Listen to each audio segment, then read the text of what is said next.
오늘도 거룩한 주일, 여러분 복된 자리에 다 오셨습니다. 하나님께서 그 마음에 시온의 대로가 있는 자들, 그리고 주의 성전에 거하는 자들이 복이 있다 하시고, 또 주 여호와 하나님을 그렇게 전심으로 의지하는 자에게 복이 있다 말씀해 주셨습니다. 원근각체에서 오늘도 귀한 자리에 올라오셨는데, 하나님께서 여러분들에게 신령한 은혜로 복을 주시고, 특별히 살아계신 하나님의 손이 영원토록 여러분의 삶에 함께 하기를 주의 이름으로 간절히 축원합니다. 지난 시간 우리는 롯의 가정을 통해서 어려운 시절을 어떻게 우리가 극복하고 나아갈 수 있는지, 그 첫 번째 방법은 어려운 시절일수록 서로를 배려하고 사랑하는 것이 중요하다. 하나님께서 가까이 붙여준 사람들을 더 보담고 사랑하면서 그렇게 나아갈 때 어려운 시절을 극복할 수 있다 말씀드렸습니다. 둘째로는 힘들고 어려운 고난의 시간이나 할지라도 하나님의 주권을 인정하는 삶이 중요하다 말씀드렸습니다.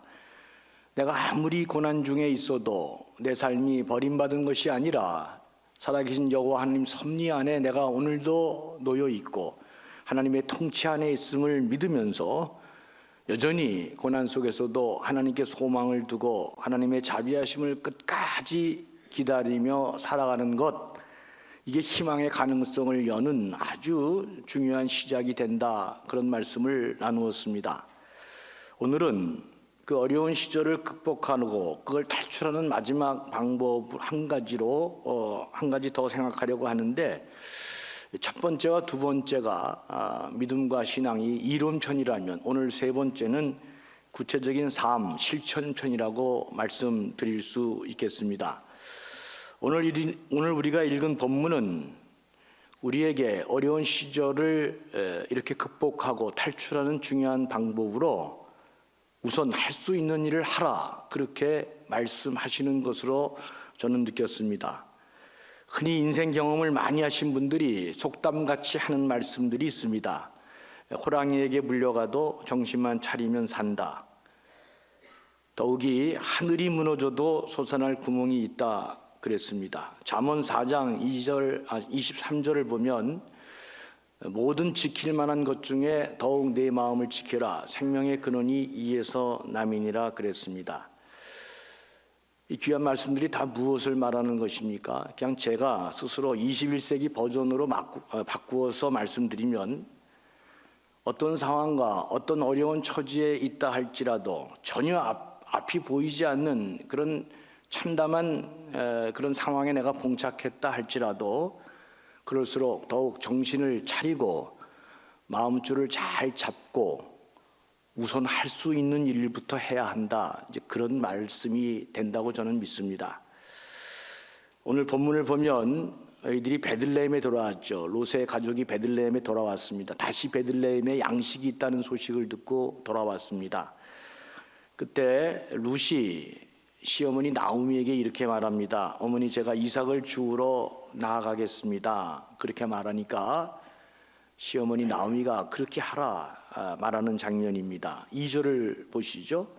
모압 여인 룻이 나오미에게 이르되 원하건대 내가 밭으로 가서 내가 누구에게 은혜를 입으면 그를 따라서 이삭을 죽겠나이다. 그러니까 그렇게 하니까 나오미가 그에게 이르되 내 따라 갈지어다, 그렇게 말씀하고 있는 장면입니다. 21세기 사는 우리들이 갑자기 오늘 말씀을 보면 이삭 죽겠다는 말이 이게 무슨 말일까? 이게 뭐 어떤 의미를 담고 있는데 갑자기 이삭 죽는다는 말이 나올까? 이건 상당한 의미가 있습니다. 성경의 레위기를 보면 이삭 죽는다는 게 무엇을 말하는지 잘 그 설명이 되어 있는데 참 인상적입니다. 레위기 19장 9절에서 10절 말씀을 보면 이렇게 되어 있어요. 너희가 너희 땅에서 곡식을 거둘 때 너는 밭 모퉁이까지 다 거두지 말고 내 떨어진 이삭도 줍지 말며 내 포도원의 열매를 다 따지 말며 내 포도원에 떨어진 열매도 줍지 말고 가난한 사람과 거류민을 위하여 버려두라. 나는 너희의 하나님 여호와니라 그랬습니다. 그러니까 너희들이 내가 준 약속의 땅에 정착해서 농사를 짓고 살 때 이렇게 하라는 것입니다. 무슨 말입니까? 악착같이 농사지어서 다 거두어 들이지 말고 조금 남겨두어서 떨어진 것도 남겨두고 웬만한 것 좀 구덩이에 있는 건 남겨두고, 그래서 가난한 사람들이 그것을 주워서 먹을 수 있도록 목숨을 부지하도록 그렇게 농사를 짓고 살아가라 말씀하신 것입니다. 신명기에 나오는 말씀도 비슷합니다. 신명기 24장 19절부터 22절을 보면 네가 밭에서 곡식을 벨 때 그 한 목을 밭에 잃어버렸거든 다시 가서 가져오지 말고. 그러니까 이제 밭에서 곡식을 벨 때, 저는 잘 모르겠지만 아마 곡식단을 세워서 이렇게 뱄는지, 그러다가 이제 세워 보니까 하나가 모자라네, 가서 다시 가져가야 되겠다. 그럴 때 한 목을 밭에 잃어버렸거든 다시 가서 가져오지 말라, 그냥 놔두라, 이제 그런 얘기입니다. 그래서 나그네와 고아와 과부를 위하여 남겨두라. 그리하면 내 하나님 여호와께서 내 손으로 하는 모든 일에 복을 내리시리라 그랬습니다. 내가 내 감람나무를 떤 후에 그 가지를 다시 살피지 말고 그 남은 것은 객과 고아와 과부를 위해서 남겨두며, 또 내가 내 포도원의 포도를 딴 후에 그 남은 것을 다시 따지 말고 객과 고아와 과부를 위해서 남겨두라 그랬습니다.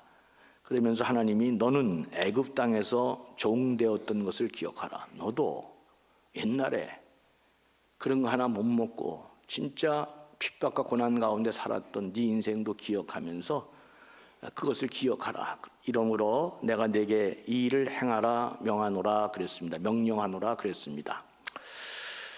포도를 따다 보면 또 안 딴 게 하나 있을 것 같은데 그거 가서 다 맞아 딸라고 그러지 말고 남겨두라. 그거 남겨둔 거 고아와 과부와 이 객들이, 사회에서 가장 보잘것없는 사람이 그거 먹고 살 수 있어. 그리 남겨두라. 이제 그런 얘기입니다. 여러분, 지금 룻의 가정은 시어머니도 과부고 자기도 며느리도 과부잖아요.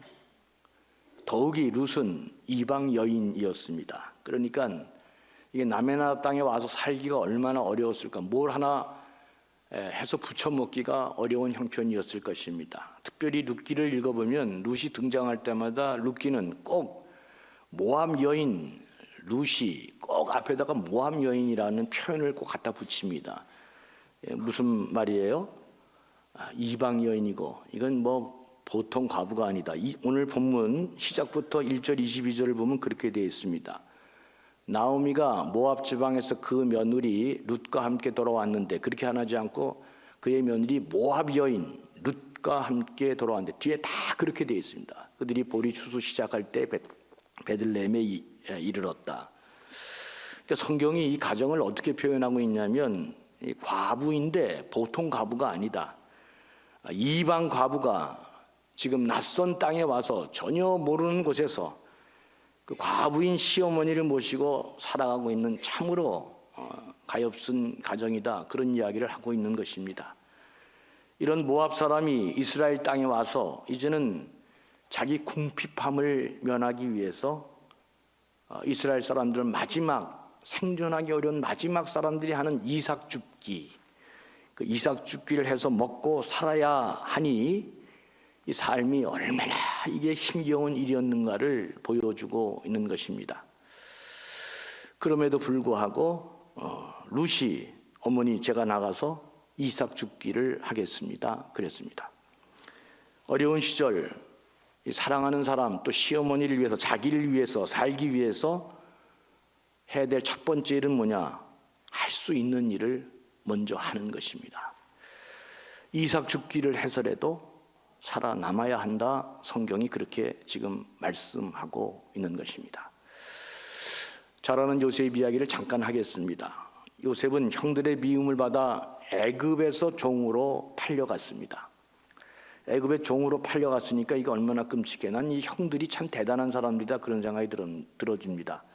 아무리 배달은 그 이복 형들이지만 야곱이 많은 형제 중에서 유독 요셉만을 특별히 편애하니까 시기가 나고, 또 요셉이 아직 어려서 자신이 꿈꾼 거 자랑하면서 형들 앞에서 그렇게 뭐 자랑하니까 성질도 났겠죠. 그래도 그렇지 어떻게 자기 동생을 죽이려고 작정합니까? 그러니까 이 형들도 이 보통 사람이 아닙니다, 진짜.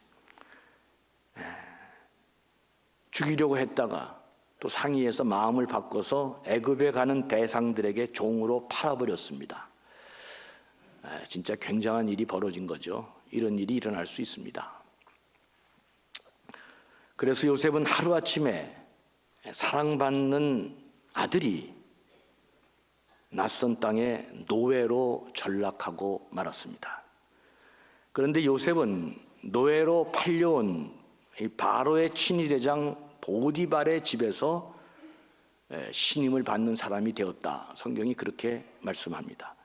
종으로 팔려온 사람이 신임받는 사람이 되었다. 그럼 중간에 어떤 문장이 들어가야 됩니까? 그는 얼마나 열심히 일했는지, 성실하고 진실하고 정직하게 그는 맡겨준 일들을 최선을 다해서 잘했다. 이게 들어가야 되잖아요.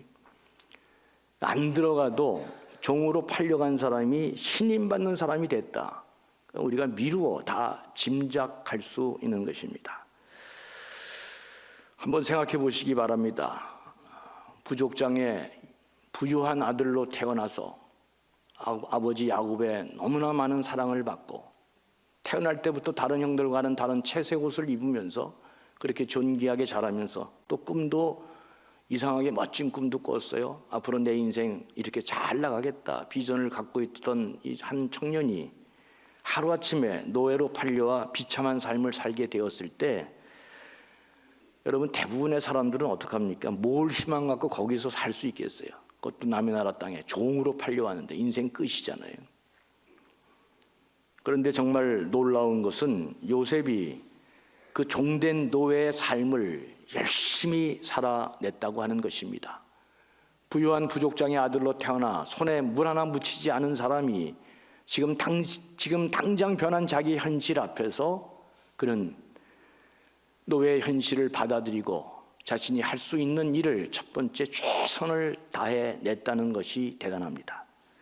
마치 자기가 종로로 타려고 세상에 태어난 사람처럼 자기에게 주어진 일에 혼신의 힘을 다했다. 그래서 버려지고 종으로 팔려온 사람이 그 바로의 친위대장인 보디발의 집에 가장 신임받는 사람이 되고 그 모든 업무를 맡는 사람이 됐다. 성경이 그렇게 말합니다. 그러면서 하나님은 이 요셉을 가리켜 뭐라고 얘기하냐면 하나님께서 요셉과 함께 하심으로 요셉이 형통한 자가 되었다. 그렇게 말씀하고 있습니다. 하나님을 믿고 우선 자기에게 주어진 일에 최선을 다하는 요셉을 보면서 성경은 하나님이 그런 요셉과 함께해서 그가 마침내 형통한 사람이 되었다고 말씀하고 있습니다. 사랑하는 교우 여러분, 하나님이 언제 또 어떤 사람과 함께 하십니까? 그건 어려운 처지에 있다 할지라도 내 상황과 여건이 어떠한 위치에 있다 할지라도 하나님의 다스림과 섭리하심을 믿고 흔들리지 않고 그리고 자기에게 주어진 우선 할 수 있는 일을 최선을 다하는 사람, 이런 사람과 하나님이 함께 하신다. 그렇게 말씀하고 있습니다. 자꾸 일을 잘 못하는 사람들을 보면 할 수 있는 일은 시시하다고 안 하고 또 할 수 없는 일만 자꾸 하려고 그러는데 여러분 그러면 어떻게 되죠? 할 수 없는 일은 못하니까 그냥 못하는 거고 할 수 있는 일을 안 하니까 그것도 못하고 다 못하니까 아무것도 못하는 사람이 되는 거죠. 그러면 뭐 인생의 반전이 불가능합니다. 룻도 지금 자신의 처지를 인정하면서 이삭 줍기라도 해서 생존해야 되겠다. 그가 이삭 줍기를 하는데 얼마나 열심히 했는지 주인이 추수하는 현장에 나타나서 감독단에게 도대체 저 여자가 누구냐 묻습니다. 그러자 추수하는 감독자가 자기 주인에게 이렇게 말하는 장면이 성경에 기록되어 있습니다. 6절, 7절을 보면 이는 나오미와 함께 모압 지방에서 돌아온 모압 소녀인데 그의 말이 나로 베는 자를 따라 단 사이에서 이삭을 죽게 하소서 하였고 아침부터 와서는 잠시 집에서 쉰 외에 지금까지 계속하는 중이니이다 그랬습니다. 그러니까 룻이 얼마나 열심히 이삭을 주었는지 오늘 본문이 잘 말씀해 주고 있습니다. 여러분, 지금 이 이삭을 베는 어떤 사람이 있습니다. 이삭을 쫙 벨 때 이삭을 많이 떨어뜨리게 할까요? 안 떨어뜨리게 할까요? 가서 물어보라고요? 이삭을 지금 베는 사람이 있습니다. 낫질하는 사람. 이 사람이 낫질할 때 이삭이 다 많이 떨어지게 할까요? 안 떨어지게 할까요? 그건 당연하죠. 안 떨어지게 하죠. 이삭 죽기는 낫질을 할 때 떨어지는 이삭을 주워서 먹고 사는 방식입니다. 그러니까 지금 룻이 이삭 베는 사람 옆에 따라다니면서 이삭 벨 때 떨어지는 뭐를?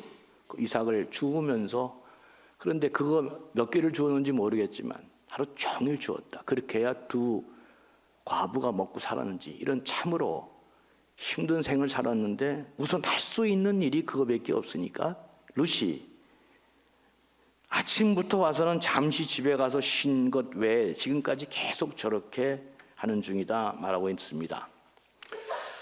여러분, 어려운 시절에는 이런저런 일을 가리지 않고 체면불구하고 우선 할 수 있는 일을 최선을 다해 하는 것입니다. 할 수 없는 일은 기다리는 것이고 우선 내가 할 수 있는 일부터 최선을 다하는 것입니다. 내가 지금 고난당하고 있다고, 힘들다고, 억울하다고, 낙심이 된다고, 세상에 이럴 수가 있나 이러면서 신세 한탄하고 포기하고 주저앉으면 그러면 회복 불가능합니다. 룻기는 이 어려운 시절을 극복하는 실천적인 측면에서 아무리 어려운 일 당하고 억울하고 낙심되고 고난이 있다 할지라도 우선 어깃을 여미고 할 수 있는 일을 최선을 다해서 해야 희망의 가능성이 열린다고 말씀하고 있습니다. 요셉이 종 노릇을 최선을 다해 하듯 룻이 이삭을 열심히 줍듯 우선 내가 할 수 있는 일을 열심히 하는 것입니다. 허황된 거 생각하지 말고 우선 내가 할 수 있는 일, 나에게 주어진 것 최선을 다하는 일이 무엇보다도 중요하다, 그렇게 말씀하고 있습니다. 요셉은 그 어려운 시절을 이렇게 해서 통과하면서 마침내 애굽의 총리 대신이 되었습니다. 룻의 가정에서도 이렇게 열심히 할 수 있는 일을 시작하니까 새로운 하나님의 축복의 역사가 시작되는데 그게 본문에 그대로 기록되어 있습니다. 룻기 2장 8절에서 12절까지인데요. 우리 한번 교독으로 같이 한번 읽어보면서 하나님의 은혜를 한번 누려보죠. 보아스가 롯에게 이르되 내 딸아 들으라. 이삭을 주우러 다른 밭으로 가지 말며 여기서 떠나지 말고 나의 소녀들과 함께 있으라.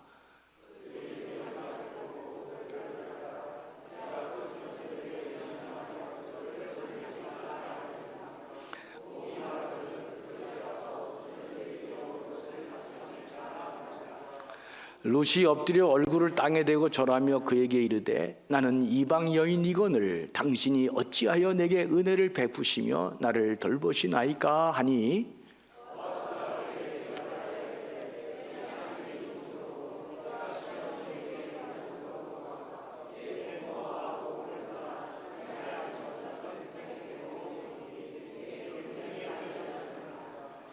우리 12절 다 같이 한번 읽죠.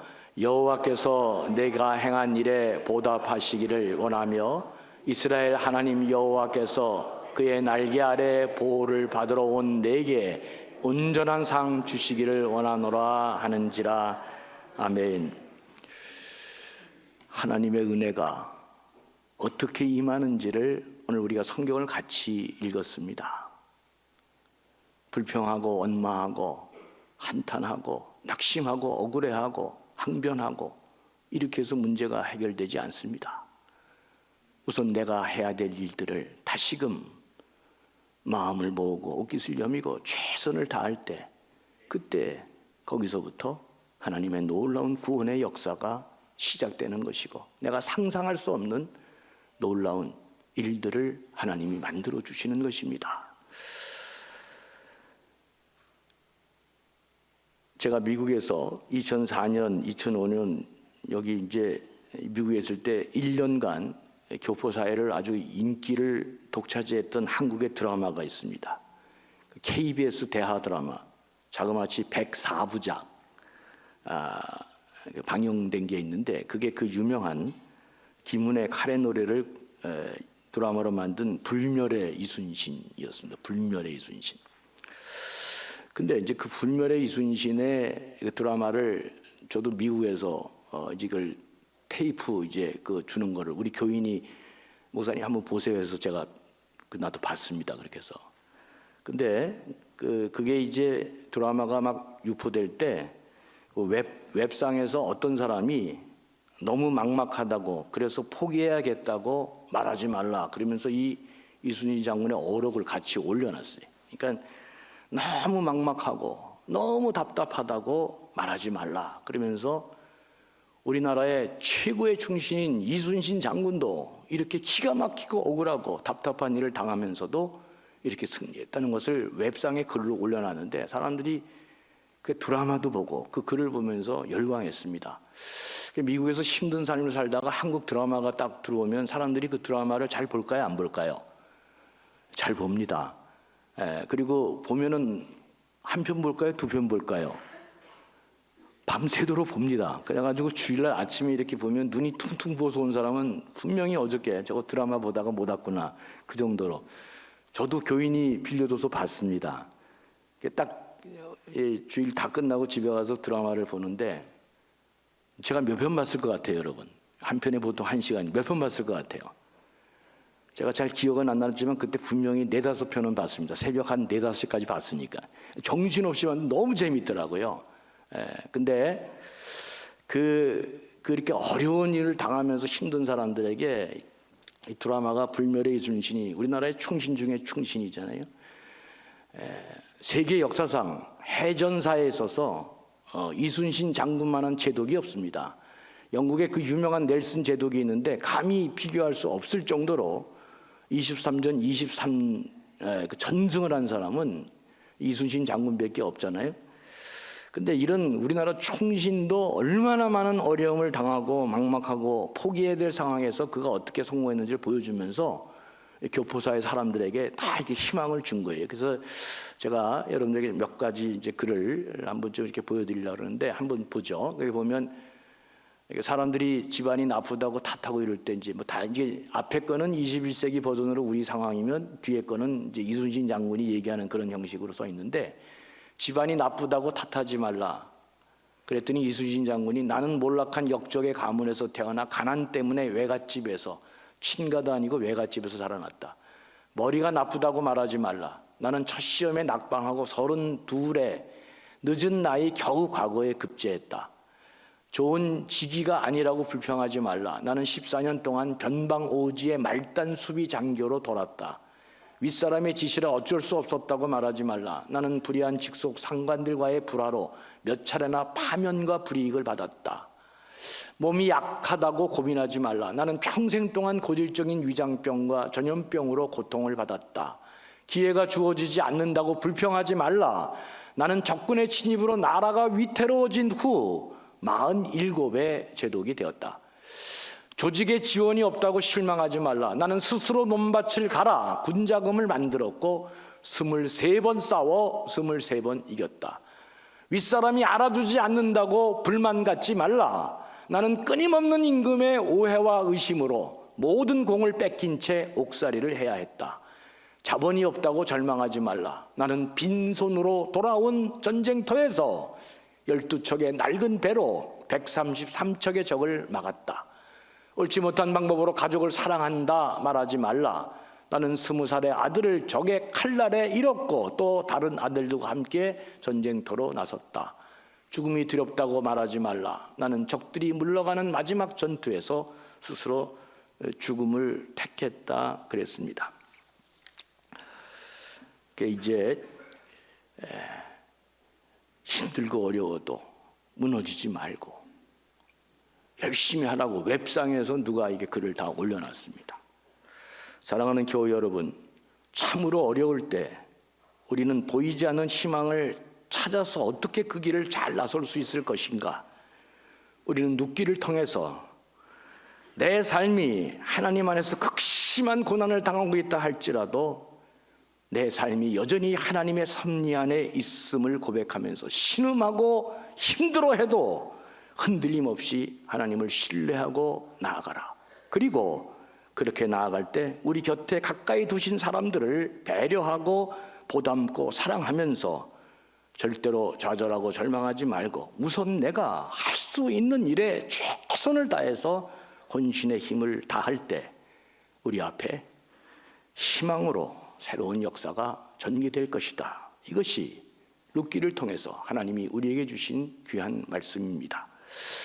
말씀을 잊지 마시고 내가 오늘도 너무 힘겨운 생을 살아갈 때 반드시 이 세 가지 지침을 기억하면서 현실을 이겨내시고 승리하는 복된 분들 되시기를 주의 이름으로 간절히 축원합니다. 긍휼이 풍성하신 아버지 하나님, 참으로 인생을 살면서 극심한 고난을 통과할 때가 있습니다. 이럴 때 오늘 룻기를 통해서 우리에게 주시는 나오미의 가정을 생각하게 하시고 마침내 고난을 통해서 하나님이 어떻게 우리에게 큰 선물을 주시는지, 얼마나 큰 다른 삶을 현실로 맞이하게 하는지 기억하면서 큰 복을 누리는 사람들 되게 해 주시옵소서. 희망이 보이지 않을 때 보이지 않는 하나님을 더 믿고 믿음을 권고히 하며 보이는 사람들을 더 보담고 사랑하며 우선 내 처지에서 할 수 있는 일들을 잘 기억해내고 그 일에 최선을 다할 때 새로운 희망의 실마리가 보인다는 것을 우리 삶에서도 경험하게 하시고 마침내 승리하는 사람들 되게 해 주시옵소서. 감사하며 예수님의 이름으로 간절히 축복하며 기도하옵나이다. 아멘.